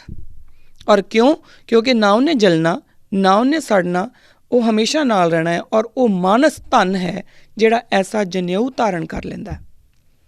ਤੋ ਇਹਦੇ ਵਿੱਚ ਉਹਨਾਂ ਨੇ ਜਨੇਊ ਨਾਲ ਨਫ਼ਰਤ ਨਹੀਂ ਕਿਤੇ ਵੀ ਦਿਖਾਈ, ਕਿਉਂਕਿ ਗੁਰੂ ਨਾਨਕ ਦੇ ਘਰ 'ਚ ਤਾਂ ਨਫ਼ਰਤ ਦਾ ਮਤਲਬ ਹੀ ਨਹੀਂ। ਨਿਰਵੈਰ ਵਰਗੀ ਜਿਹੜੀ ਫਿਲੋਸਫੀ ਆ, ਉਹ ਇੱਕ ਸ਼ਬਦ ਦੇ ਵਿੱਚ ਐਡੀ ਵੱਡੀ ਫਿਲੋਸਫੀ ਦੇ ਦੇਣਾ, 2 ਸ਼ਬਦਾਂ ਦੇ ਵਿੱਚ ਪੂਰੀ ਦੁਨੀਆ ਦੀਆਂ ਜਿਹੜੀਆਂ ਪ੍ਰੋਬਲਮਸ ਉਹਨਾਂ ਦਾ ਸਲਿਊਸ਼ਨ, ਨਿਰਭਉ ਨਿਰਵੈਰ, 2 ਅੱਖਰਾਂ ਦੇ ਵਿੱਚ ਪੂਰੀ ਦੁਨੀਆ ਦਾ ਸਲਿਊਸ਼ਨ ਦੱਸ ਦੇਣਾ, ਇਹ ਸਿਰਫ ਗੁਰੂ ਨਾਨਕ ਦਾ ਘਰ ਹੀ ਕਰ ਸਕਦਾ ਸੀ। ਪਰ ਐਸੇ ਗੁਰੂ ਦੇ ਦਿਲ 'ਚ ਕਦੀ ਕਿਸੇ ਲਈ ਦਵੇਸ਼ ਨਫ਼ਰਤ ਹਾਂ। ਪਰ ਵਿਵੇਕ ਬੁੱਧੀ ਦੇ ਉੱਤੇ ਉਹ ਪਰਖਣਗੇ ਜ਼ਰੂਰ ਕਿ ਜੇ ਮੈਂ ਜਨੇਊ ਪਾਉਣਾ ਤਾਂ ਮੇਰਾ ਹੁੰਦਾ ਕੀ ਆ। ਵਿਵੇਕ ਬੁੱਧੀ ਦੇ ਉੱਤੇ ਆ ਕੇ ਉਹ ਪਰਖਣਗੇ ਜ਼ਰੂਰ, ਨਫ਼ਰਤ ਨਹੀਂ ਕਰਨਗੇ ਪਰ ਪਰਖਣਗੇ ਜ਼ਰੂਰ ਕਿ ਜੇ ਮੈਂ ਜਨੇਊ ਪਾ ਲੈਣਾ ਤਾਂ ਮੈਂ ਇੱਕ ਧਰਮ 'ਚ ਆ ਜਾਂਦਾ, ਮੇਰੀ ਭੈਣ ਉਸ ਧਰਮ 'ਚ ਨਹੀਂ ਆਉਂਦੀ। ਕਿਉਂ? ਜੇ ਮੈਂ ਜਨੇਊ ਪਾ ਲੈਣਾ ਤਾਂ ਮੈਂ ਕੁਛ ਲੋਕ ਜੋ ਜਨੇਊ ਨਹੀਂ ਧਾਰਨ ਕਰ ਸਕਦੇ ਉਹਨਾਂ ਤੋਂ ਸੁਪੀਰੀਅਰ ਹੋ ਜਾਣਾ। ਕਿਉਂ? ਇਹ ਗੱਲਾਂ ਗੁਰੂ ਨਾਨਕ ਪਰਖਣਗੇ ਜ਼ਰੂਰ, ਔਰ ਪਰਖਣ ਤੋਂ ਬਾਅਦ ਜਵਾਬ ਦੇਣਗੇ ਕਿ ਮੈਨੂੰ ਕੈਸਾ ਜਨੇਊ ਚਾਹੀਦਾ। ਔਰ ਉਹ ਜਨੇਊ ਨਜ਼ਰ ਨਹੀਂ ਆਊਗਾ, ਉਹ ਰੋਸ਼ਨ ਹੋਊਗਾ। ਠੀਕ ਹੈ ਜੀ। ਤੋ ਇਹ ਜਿਹੜੀਆਂ ਗੁਰੂ ਨਾਨਕ ਪਾਤਸ਼ਾਹ ਨੇ ਸਾਨੂੰ ਇਸ ਜਵਾਬ ਦੇ ਵਿੱਚ ਅਗਲੇ ਜਿਹੜੇ ਰੂਲ ਨੇ ਉਹ ਨਿਰਧਾਰਿਤ ਕੀਤੇ। ਉਹ ਰੂਲ ਕਿਹੜੇ ਨੇ? ਦਇਆ, ਸੰਤੋਖ, ਜਤ ਤੇ ਸਤ। ਦਇਆ, ਸੰਤੋਖ, ਜਤ, ਸਤ, ਇਹ ਉਹਨਾਂ ਨੇ ਸਾਨੂੰ ਜਿਹੜੇ ਨੇ ਉਹ ਰੂਲ ਦਿੱਤੇ। ਹੁਣ ਆਪਾਂ ਜਿਹੜੀ ਗੱਲ ਕਰਨੀ ਆ ਉਹ ਪਹਿਲੇ ਰੂਲ ਦੀ ਗੱਲ ਹੈ ਕਿ ਉਹਨਾਂ ਨੇ ਸਾਨੂੰ ਦਿੱਤਾ ਕਿ ਦਇਆ। ਹੁਣ ਗੁਰੂ ਨਾਨਕ ਪਾਤਸ਼ਾਹ ਔਰ ਇਸ ਹਫਤੇ ਦਾ ਸਾਡਾ ਜਿਹੜਾ ਹੋਮਵਰਕ ਹੈ, ਉਹ ਜਿਹੜੀ ਆਪਾਂ ਹੁਣੇ ਮੈਂ ਤੁਹਾਨੂੰ ਇੱਕ ਜਿਹੜਾ ਜੈਂਡਰ ਇਕੁਐਲਿਟੀ ਦਾ ਪੁਆਇੰਟਰ ਦੇ ਕੇ ਹਟੀ ਹਾਂ, ਉਹਦੇ ਨਾਲ ਦਇਆ ਦਾ ਵੀ ਸਾਡੇ ਕੋਲ ਇੱਕ ਇਸ ਹਫਤੇ ਦਾ ਹੋਮਵਰਕ ਇਹ ਹੈ। ਅਸੀਂ ਇਹ ਦੇਖਣਾ ਕਿ ਅਸੀਂ ਦਇਆ ਕਿੰਨੀ ਕੁ ਵਾਰੀ ਅਸੀਂ ਗੁਰੂ ਨਾਨਕ ਦੇ ਨਿਯਮਾਂ ਦਾ ਪਾਲਣ ਕਰਦੇ ਹੋਏ ਦਇਆ ਕਿਆ ਸਾਡੇ ਵਿੱਚ ਹੈਗੀ ਆ, ਕਿੰਨੀ ਕੁ ਵਾਰੀ ਅਸੀਂ ਇਸ ਨਿਯਮ ਦਾ ਪਾਲਣ ਨਹੀਂ ਕੀਤਾ। ਹੁਣ ਉਸ ਤੋਂ ਪਹਿਲਾਂ ਸਮਝਣਾ ਬਹੁਤ ਜ਼ਰੂਰੀ ਹੈ ਕਿ ਦਇਆ ਹੈ ਕੀ, ਗੁਰੂ ਨਾਨਕ ਕਿਸ ਨੂੰ ਦਇਆ ਕਹਿੰਦੇ ਆ। ਹੁਣ ਗੁਰਬਾਣੀ ਦੇ ਜ਼ਰੀਏ ਗੁਰੂ ਨਾਨਕ ਪਾਤਸ਼ਾਹ ਸਮਝਾਉਂਦੇ ਨੇ ਕਿ ਦਇਆ ਕੀ ਹੈ। ਗੁਰੂ ਨਾਨਕ ਪਾਤਸ਼ਾਹ ਸ਼ੁਰੂ ਕਰਦੇ ਨੇ, ਧੌਲ ਧਰਮ ਦਇਆ ਕਾ ਪੂਤ। ਧੌਲ ਧਰਮ ਦਇਆ ਕਾ ਪੂਤ। ਗੁਰੂ ਨਾਨਕ ਦੀ ਜਿਹੜੀ ਬਾਣੀ ਆ, ਜਦੋਂ ਮੈਂ ਗੁਰੂ ਨਾਨਕ ਕਹਾਂ ਤਾਂ ਗੁਰੂ ਗ੍ਰੰਥ ਸਾਹਿਬ ਪੂਰੇ ਨੂੰ ਹੀ ਸਮਝਿਆ ਕਰੋ, ਕਿਉਂਕਿ ਗੁਰੂ ਨਾਨਕ ਸਾਹਿਬ ਹੋਣ, ਗੁਰੂ ਗੋਬਿੰਦ ਸਿੰਘ ਮਹਾਰਾਜ ਹੋਣ, ਗੁਰੂ ਹਰਕ੍ਰਿਸ਼ਨ ਪਾਤਸ਼ਾਹ ਹੋਣ, ਜਿਨ੍ਹਾਂ ਦੀ ਬਾਣੀ ਵਿੱਚ ਹੈ ਵੀ ਨਹੀਂ ਦਰਜ, ਪਰ ਉਹ ਸਾਰੇ ਗੁਰੂ ਗ੍ਰੰਥ ਸਾਹਿਬ ਮਹਾਰਾਜ ਦੇ ਵਿੱਚ ਹੀ ਆ। ਜਿਹੜੀ ਵੀ ਬਾਣੀ ਮੈਂ ਕੋਟ ਕਰਦੀ ਉਹ ਗੁਰੂ ਗ੍ਰੰਥ ਸਾਹਿਬ ਦੀ ਬਾਣੀ ਆ, ਔਰ ਗੁਰੂ ਗ੍ਰੰਥ ਸਾਹਿਬ ਦੀ ਬਾਣੀ ਹੈ ਮਤਲਬ ਗੁਰੂ ਨਾਨਕ ਦੀ ਬਾਣੀ ਆ, ਇਹ ਅਲੱਗ ਨਹੀਂ ਹੈ। ਤਾਂ ਇਸ ਕਰਕੇ ਕਦੀ ਵੀ ਮੇਰੇ ਅਗਰ ਮੈਂ ਕੋਈ ਬਾਣੀ ਦੇ ਵਿੱਚ ਬੋਲਾਂ ਗੁਰੂ ਨਾਨਕ ਪਾਤਸ਼ਾਹ ਬੋਲ ਰਹੇ ਨੇ ਤਾਂ ਗੁਰੂ ਗ੍ਰੰਥ ਸਾਹਿਬ ਹੀ ਬੋਲ ਰਹੇ ਨੇ, ਗੁਰੂ ਗੋਬਿੰਦ ਸਿੰਘ ਮਹਾਰਾਜ ਬੋਲ ਰਹੇ ਨੇ ਤਾਂ ਗੁਰੂ ਗ੍ਰੰਥ ਸਾਹਿਬ ਹੀ ਬੋਲ ਰਹੇ ਨੇ, ਗੁਰੂ ਹਰਕ੍ਰਿਸ਼ਨ ਬੋਲ ਰਹੇ ਨੇ ਗੁਰੂ ਗ੍ਰੰਥ ਸਾਹਿਬ ਹੀ ਬੋਲ ਰਹੇ ਨੇ। ਸੋ ਗੁਰੂ ਨਾਨਕ ਪਾਤਸ਼ਾਹ ਕਹਿੰਦੇ ਨੇ ਧੌਲ ਧਰਮ ਦਇਆ ਕਾ ਪੂਤ। ਹੁਣ ਇਹ ਸਮਝਣਾ ਬੜਾ ਜ਼ਰੂਰੀ ਆ। ਉਹ ਕਹਿੰਦੇ ਨੇ ਕਿ ਜੇ ਇਸ ਦੁਨੀਆ ਦੇ ਵਿੱਚ ਕੋਈ ਧੌਲ ਹੈ ਜਿਸ ਦੇ ਸਿਰ ਦੇ ਉੱਤੇ ਜਿਹੜੀ ਆ ਜਾਂ ਜਿਸ ਦੇ ਸਿੰਘਾਂ ਦੇ ਉੱਤੇ ਧਰਤੀ ਟਿਕੀ ਹੋਈ ਹੈ, ਕਿਉਂਕਿ ਉਹਨਾਂ ਨੇ ਗੁਰੂ ਨਾਨਕ ਨੇ ਸਾਨੂੰ ਜਿੰਨੀ ਵੀ, ਮੈਂ ਪਹਿਲਾਂ ਹੀ ਕਹਿ ਚੁੱਕੀ ਕਿ ਉਹਨਾਂ ਨੇ ਆਪਣੀ ਜ਼ਿੰਦਗੀ ਨੂੰ ਸਾਡੇ ਆਮ ਲੋਕਾਂ ਦੇ ਹਿਸਾਬ ਨਾਲ ਜੀ ਕੇ ਸਾਨੂੰ ਦਿਖਾਇਆ ਆ। ਸੋ ਜਦੋਂ ਧੌਲ ਦੀ ਗੱਲ ਕਰਦੇ ਨੇ, ਕਿਉਂਕਿ ਇਹ ਲੋਕ ਕਥਾਵਾਂ ਦੇ ਵਿੱਚ ਸੀ, ਔਰ ਉਹ ਲੋਕ ਕਥਾਵਾਂ ਦੇ ਵਿੱਚੋਂ ਹੀ ਤੱਥ ਚੁੱਕਦੇ ਨੇ ਕਿ ਜੇ ਕੋਈ ਧੌਲ ਹੈ ਜਿਹਦੇ ਸਿਰ ਦੇ ਉੱਤੇ ਧਰਤੀ ਖੜੀ ਹੈ ਤਾਂ ਉਹ ਕੌਣ ਹੈ? ਧਰਮ। ਧੌਲ ਧਰਮ। ਔਰ ਉਹ ਧਰਮ ਕੌਣ ਹੈ? ਦਇਆ ਕਾ ਪੂਤ। ਉਹ ਦਇਆ ਦਾ ਪੂਤ ਹੈ। ਸੋ ਦਇਆ ਹੋਊਗੀ ਤਾਂ ਧਰਮ ਹੋਊਗਾ। ਸੋ ਪਹਿਲੀ ਜਿਹੜੀ ਐਲੀਜੀਬਿਲਿਟੀ ਹੈ ਧਰਮ ਦੇ ਹੋਣ ਦੇ ਲਈ ਉਹ ਹੈ ਦਇਆ ਦਾ ਹੋਣਾ। ਜੇਕਰ ਦਇਆ ਨਹੀਂ ਹੈ ਤਾਂ ਧਰਮ ਨਹੀਂ ਹੋ ਸਕਦਾ, ਕਿਉਂਕਿ ਗੁਰੂ ਨਾਨਕ ਦੇ ਅਕੋਰਡਿੰਗ ਜਿਹੜਾ ਧਰਮ ਹੈ ਉਹ ਦਇਆ ਕਾ ਪੂਤ ਹੈ। ਸੋ ਧੌਲ ਧਰਮ ਦਇਆ ਕਾ ਪੂਤ। ਕੌਣ ਹੈ ਕੌਣ ਦਇਆ ਹੈ ਕੌਣ? ਜੇ ਆਪਾਂ ਪੁੱਛੀਏ ਕਿ ਗੁਰੂ ਨਾਨਕ ਨੇ ਸਾਨੂੰ ਰੂਲ ਦੇ ਦਿੱਤਾ ਦਇਆ ਦਾ, ਅਤੇ ਦਇਆ ਹੈ ਕੌਣ? ਤਾਂ ਦਇਆ ਜਿਹੜੀ ਹੈ ਉਹ ਦਇਆ ਧਰਮ ਦਾ ਜਨਮਦਾਤਾ ਹੈ, ਜਾਂ ਕਹਿ ਲਈਏ ਕਿ ਦਇਆ ਹੀ ਧਰਮ ਦੀ ਜਨਮਦਾਤੀ ਹੈ ਨਾ। ਸੋ ਧੌਲ ਧਰਮ ਦਇਆ ਕਾ ਪੂਤ। ਹੁਣ ਉਸ ਤੋਂ ਅੱਗੇ ਜਿਹੜੀ ਗੱਲ ਆਉਂਦੀ ਆ ਉਹ ਆਉਂਦੀ ਆ ਕਿ ਗੁਰਬਾਣੀ 'ਚੋਂ ਦੱਸਦੇ ਨੇ ਕਿ ਜਿਸ ਦਾ ਪੁੱਤਰ ਧਰਮ ਹੈ, ਹੁਣ ਉਹ ਕਿਸ ਦਾ ਕਰੈਕਟਰ ਹੈ, ਕੌਣ ਹੈ? ਅੱਗੇ ਅਗਲੀ ਗੱਲ ਆਉਂਦੀ ਹੈ ਕਿ ਫਿਰ ਉਹ ਕਿਉਂਕਿ ਪਹਿਲੀ ਗੱਲ ਤਾਂ ਆ ਗਈ ਜਿਹੜੀ ਆਪਾਂ ਗੱਲ ਕਰ ਚੁੱਕੇ ਕਿ ਧੌਲ ਧਰਮ ਦਇਆ ਕਾ ਪੂਤ, ਕਿ ਧੌਲ ਧਰਮ ਜਿਹੜਾ ਹੈ ਉਹ ਦਇਆ ਕਾ ਪੂਤ ਹੈ ਨਾ। ਅਤੇ ਉਹ ਦਇਆ ਕੌਣ ਹੈ? ਹੁਣ ਉਹ ਦਇਆ ਦੀ ਗੱਲ, ਹੁਣ ਆਪਾਂ ਨੂੰ ਉਹ ਦਇਆ ਸਮਝਣੀ ਪਊ ਕਿ ਦਇਆ ਹੈ ਕੌਣ। ਤਾਂ ਗੁਰਬਾਣੀ ਦੱਸਦੀ ਹੈ, ਮਿਹਰਵਾਨ ਕਿਰਪਾਲ ਦਿਆਲਾ ਸਗਲੇ ਤ੍ਰਿਪਤ ਅਘਾਏ ਜੀਓ। ਮਿਹਰਵਾਨ ਕਿਰਪਾਲ ਦਿਆਲਾ, ਉਹ ਦਿਆਲਾ, ਉਹ ਇੱਕ ਜੋ ਸਭਨਾਂ ਦੇ ਵਿੱਚ ਵਰਤ ਰਿਹਾ, ਉਹ ਦਇਆ ਹੈ, ਉਹ ਦਿਆਲ ਹੈ, ਔਰ ਉਹੀ ਦਇਆ ਹੈ, ਔਰ ਉਸੇ ਦਾ ਪੁੱਤਰ ਧਰਮ ਹੈ। ਠੀਕ ਹੈ ਜੀ, ਇਹ ਗੱਲ ਸਮਝਣੀ, ਇਹ ਬੜਾ ਇੰਟਰੀਕੇਟਡ ਔਰ ਇਕੱਠਾ ਇਹਨੂੰ ਸਮਝਣਾ ਜ਼ਰੂਰੀ ਆ ਕਿ ਧੌਲ ਅਗਰ ਕੋਈ ਹੈ ਜਿਸ ਦੇ ਸਿੰਘਾਂ ਦੇ ਉੱਤੇ ਜਿਹੜੀ ਆ ਧਰਤੀ ਖੜੀ ਆ, ਸਿੰਘਾਂ ਦਾ ਮਤਲਬ ਜਿਹਨੇ ਫੜਿਆ ਹੋਇਆ, ਜਿਹਨੇ ਧਰਤੀ ਨੂੰ ਸੰਭਾਲਿਆ ਹੋਇਆ, ਤਾਂ ਉਹ ਬੇਸਿਕਲੀ ਹੈ ਕਿ ਉਹ ਹੈ ਧਰਮ। ਔਰ ਧਰਮ ਕੌਣ ਹੈ? ਦਇਆ ਕਾ ਪੂਤ। ਅਤੇ ਦਇਆ ਕੌਣ ਹੈ? ਦਇਆ ਉਹ ਇੱਕ ਹੈ, ਉਸ ਮਿਹਰਬਾਨ ਦਾ ਨਾਮ ਹੈ, ਉਹ ਉਸ ਇੱਕ ਮਿਹਰਬਾਨ ਦਾ ਨਾਮ ਹੈ ਜੋ ਸ਼ਬਦ ਰੂਪ ਵਿੱਚ ਹਰ ਕਿਸੇ ਵਿੱਚ ਸਥਾਪਿਤ ਹੈ। ਉਸ ਨੂੰ ਉਹਨਾਂ ਨੇ ਦਇਆ ਕਿਹਾ, ਸਾਨੂੰ ਦੱਸਿਆ ਕਿ ਦਇਆ ਇਹ ਹੈ। ਹੁਣ ਅਗਲੀ ਗੱਲ ਆਉਂਦੀ ਹੈ ਕਿ ਦਇਆ ਨੂੰ ਆਪਾਂ ਅਗਰ ਸਮਝਣਾ ਹੋਵੇ ਤਾਂ ਦਇਆ ਬੇਸਿਕਲੀ ਹੈ ਕੀ? ਤਾਂ ਕਾਹਨ ਸਿੰਘ ਨਾਭਾ ਦੇ ਜਿਹੜਾ ਮਹਾਨ ਕੋਸ਼ ਹੈ ਉਹਦੇ ਵਿੱਚ ਜਿਹੜੀ ਆਉਂਦੀ ਜੋ ਉਹ ਡੈਫੀਨੇਸ਼ਨ ਦਿੰਦੇ ਨੇ, ਉਹ ਕਹਿੰਦੇ ਨੇ ਦੂਸਰੇ ਦੇ ਦੁੱਖ ਨੂੰ ਦੇਖ ਕੇ ਕਰੁਣਾ ਦਾ ਮਨ ਵਿੱਚ ਫੁੱਟਣਾ, ਇਹ ਦਇਆ ਹੈ। ਕਿਉਂਕਿ ਜਿਸ ਦੇ ਅੰਦਰ ਵੀ ਸ਼ਬਦ ਹੈ ਨਾ, ਹਰ ਕਿਸੇ ਦੇ ਅੰਦਰ ਵੈਸੇ ਸ਼ਬਦ ਤਾਂ ਚੱਲ ਹੀ ਰਿਹਾ, ਹਮੇਸ਼ਾ ਚੱਲ ਹੀ ਰਿਹਾ, ਪਰ ਜਿਸ ਦੇ ਅੰਦਰ ਵੀ ਉਹ ਥੋੜ੍ਹਾ ਜਿਹਾ ਵੀ ਜ਼ਾਹਰ ਹੈ, ਉਹ ਕਿਸੇ ਦੂਸਰੇ ਦਾ ਦੁੱਖ ਦੇਖ ਕੇ ਆਪ ਤਕਲੀਫ 'ਚ ਹੋ ਜਾਊਗਾ। ਉਹ ਕਿਸੇ ਦੂਸਰੇ ਦੇ ਦੁੱਖ ਨੂੰ ਦੇਖ ਕੇ, ਉਹਦੇ ਅੱਥਰੂਆਂ ਨੂੰ ਦੇਖ ਕੇ ਉਹਦੇ ਦਿਲ ਦੇ ਵਿੱਚ ਇੱਕ ਕਰੁਣਾ ਜ਼ਰੂਰ ਆਊਗੀ। ਹੁਣ ਆਪਾਂ ਇਹ ਦੇਖ ਲਈਏ ਕਿ ਜਿਸ ਨੂੰ ਵੀ ਅਸੀਂ ਸੰਤ ਮਹਾਂਪੁਰਸ਼ ਜਾਂ ਕੁਛ ਵੀ ਕਹਿੰਦੇ ਹਾਂ, ਜਾਂ ਆਪਣੇ ਆਪ ਨੂੰ ਹੀ ਦੇਖ ਲਈਏ, ਕਿਆ ਸਾਡੇ ਅੰਦਰ ਕਰੁਣਾ ਉਤਪੰਨ ਹੁੰਦੀ ਆ? ਕਿਆ ਸਾਡੇ ਅੰਦਰ ਉਹ ਕਰੁਣਾ ਆਉਂਦੀ ਆ ਜਦੋਂ ਅਸੀਂ ਕਿਸੇ ਨੂੰ ਪ੍ਰੋਬਲਮ 'ਚ ਦੇਖਦੇ ਹਾਂ, ਕਿ ਅਸੀਂ ਉਹਨੂੰ ਇੰਜੋਏ ਕਰਦੇ ਹਾਂ? ਅਗਰ ਕੋਈ ਪ੍ਰੋਬਲਮ ਵਿੱਚ ਹੈ, ਜੇ ਤਾਂ ਅਸੀਂ ਉਹਨੂੰ ਇੰਜੋਏ ਕਰਦੇ ਹਾਂ, ਫਿਰ ਤਾਂ ਸਾਡਾ ਦਇਆ ਦੇ ਨਾਲ ਕੋਈ ਲੈਣ ਦੇਣ ਨਹੀਂ। ਅਤੇ ਜੇ ਸਾਡੇ ਅੰਦਰ ਇੱਕ ਕਰੁਣਾ ਦਾ ਭਾਵ ਉਤਪੰਨ ਹੁੰਦਾ ਆ, ਜੇ ਸਾਡੇ ਅੰਦਰ ਉਹ ਕਰੁਣਾ ਜਾਗਦੀ ਆ, ਸਾਨੂੰ ਲੱਗਦਾ ਸਾਨੂੰ ਤੇ ਦਇਆ, ਅਸੀਂ ਕੰਪੈਸ਼ਨੇਟ ਫੀਲ ਕਰਦੇ ਹਾਂ, ਅਗਰ ਅਸੀਂ ਕੰਪੈਸ਼ਨੇਟ ਹੈਗੇ ਹਾਂ, ਫਿਰ ਅਸੀਂ ਅੱਗੇ ਚੱਲ ਸਕਦੇ ਹਾਂ। ਔਰ ਦਇਆ ਦਾ ਹੋਣਾ ਤੁਹਾਡੀ ਸਿੱਖਾਂ ਦੇ ਵਾਸਤੇ, ਆਪਣੇ ਸਿੱਖ ਸੱਭਿਅਤਾ ਦੇ ਵਾਸਤੇ, ਸਿੱਖਾਂ ਦੇ ਵਾਸਤੇ ਗੁਰੂ ਨਾਨਕ ਦਾ ਨਿਯਮ ਹੈ। ਅਨਕੰਪੈਸ਼ਨੇਟ ਹੁਣ ਹੁੰਦਾ ਕੌਣ ਹੈ? ਇਹ ਵੀ ਸਮਝ ਲੈਣਾ ਬਹੁਤ ਜ਼ਰੂਰੀ, ਕਿਉਂਕਿ ਦਇਆ ਨੂੰ ਸਮਝਣ ਵਾਸਤੇ ਜ਼ਰੂਰੀ ਆ ਇਹ ਸਮਝ ਲਿਆ ਜਾਵੇ ਕਿ ਜਿਹੜਾ ਦਇਆਵਾਨ ਨਹੀਂ ਆ ਉਹ ਕੌਣ ਹੈ। ਤਾਂ ਉਹ ਕੋਈ ਵੀ ਐਸਾ ਹੈ ਜਿਹਦੇ ਵਾਸਤੇ ਕਿਸੇ ਦੀਆਂ ਫੀਲਿੰਗਸ ਦੀ ਕੋਈ ਮਤਲਬ ਨਹੀਂ। ਕੋਈ ਰੋ ਰਿਹਾ, ਕੋਈ ਹੱਸ ਰਿਹਾ, ਉਹ ਆਪਣਾ ਕੰਮ ਕਰੀ ਜਾ ਰਿਹਾ, ਉਹ ਨਿਰਦਈ ਹੈ, ਉਹਦੇ ਵਿੱਚ ਦਇਆ ਨਹੀਂ।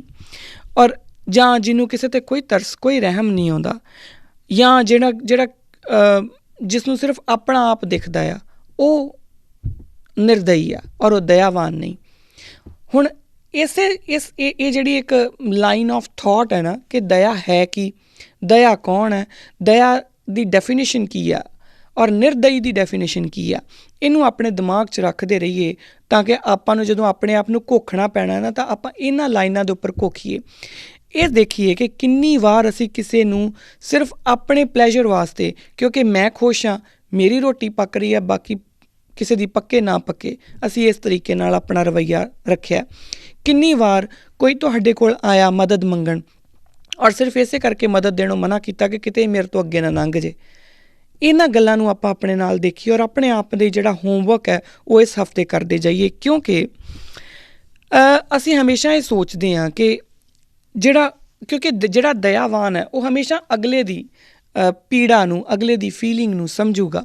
ਇਹੀ ਕਾਰਨ ਹੈ ਕਿ ਅਸੀਂ ਗੁਰੂ ਨਾਨਕ ਤੋਂ ਹਮੇਸ਼ਾ ਦਇਆ ਦੀ ਉਮੀਦ ਰੱਖਦੇ ਹਾਂ, ਜਾਂ ਅਸੀਂ ਉਸ ਇੱਕ ਤੋਂ ਜੋ ਦਇਆਵਾਨ ਹੈ ਹਮੇਸ਼ਾ ਦਇਆ ਦੀ ਉਮੀਦ ਰੱਖਦੇ ਹਾਂ। ਜੇਕਰ ਸਾਨੂੰ ਗੁਰੂ ਨਾਨਕ ਪਾਤਸ਼ਾਹ ਨੇ ਇਹ ਗੱਲ ਸਾਨੂੰ ਕਹੀ ਹੈ ਕਿ ਗੁਰਬਾਣੀ ਹੋਣ ਦਾ ਹੁਨਰ ਜੇ ਉਹਨਾਂ ਨੇ ਸਿੱਖਾਂ ਨੂੰ ਦਿੱਤਾ ਹੈ, ਜਾਂ ਉਹਨਾਂ ਨੇ ਸਿੱਖਾਂ ਨੂੰ ਇਹ ਰਾਹ ਦਿਖਾਇਆ ਕਿ ਗੁਰਬਾਣੀ ਹੋ ਸਕਦੇ ਨੇ, ਗੁਰਬਾਣੀ ਬਣ ਸਕਦੇ ਨੇ, ਤਾਂ ਫਿਰ ਉਸ ਦਾ ਮਤਲਬ ਕੀ ਹੈ ਕਿ ਜਿਹੜਾ ਉਸ ਏਕੇ ਦਾ ਜਿਹੜਾ ਲੱਛਣ ਹੈ, ਜੋ ਉਸ ਏਕੇ ਦਾ ਕਰੈਕਟਰ ਹੈ, ਜੋ ਉਸ ਏਕੇ ਦਾ ਜਿਹੜਾ ਉਹਦੀ ਪਰਸਨੈਲਿਟੀ ਦਾ ਟਰੇਟ ਹੈ, ਦਇਆ, ਉਹ ਵੀ ਸਿੱਖਾਂ ਦੇ ਵਿੱਚ ਹੋਣਾ ਬਹੁਤ ਜ਼ਰੂਰੀ ਹੈ। ਔਰ ਉਹਦੇ ਵਾਸਤੇ ਗੁਰੂ ਨਾਨਕ ਪਾਤਸ਼ਾਹ ਬਕਾਇਦਾ, ਇਹ ਵੀ ਸਾਡੇ ਵਾਸਤੇ ਕੋਈ ਸਾਡੀ ਚੋਇਸ ਨਹੀਂ ਹੈ ਕਿ ਆਪਾਂ ਇਹਨੂੰ ਚੂਜ਼ ਕਰ ਲਈਏ, ਇਹ ਸਾਡੇ ਲਈ ਇੰਪੋਰਟੈਂਟ ਹੈ, ਸਾਨੂੰ ਹੁਕਮ ਹੈ।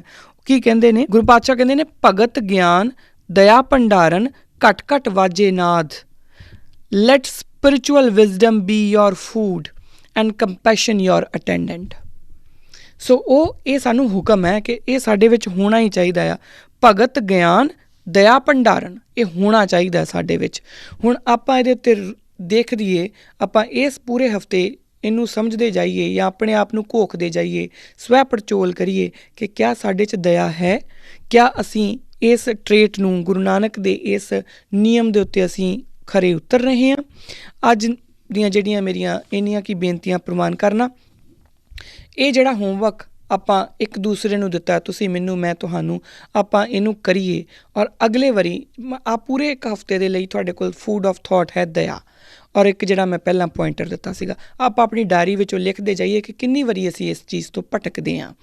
ਇੰਨੀਆਂ ਮੇਰੀਆਂ ਜਿਹੜੀਆਂ ਅੱਜ ਬੇਨਤੀਆਂ ਨੇ ਉਹ ਪ੍ਰਵਾਨ ਕਰਨਾ। ਭੁੱਲਾਂ ਚੁੱਕਾਂ ਦੀ ਖਿਮਾ। ਆਪਣੇ ਜਿਹੜੇ ਵਿਚਾਰ ਨੇ ਉਹ ਸਾਨੂੰ ਜ਼ਰੂਰ ਲਿਖਦੇ ਰਹੋ। ਤੁਹਾਡੀ ਹਰ ਇੱਕ ਮੇਲ ਬਹੁਤ ਇੰਪੋਰਟੈਂਟ ਹੁੰਦੀ ਆ।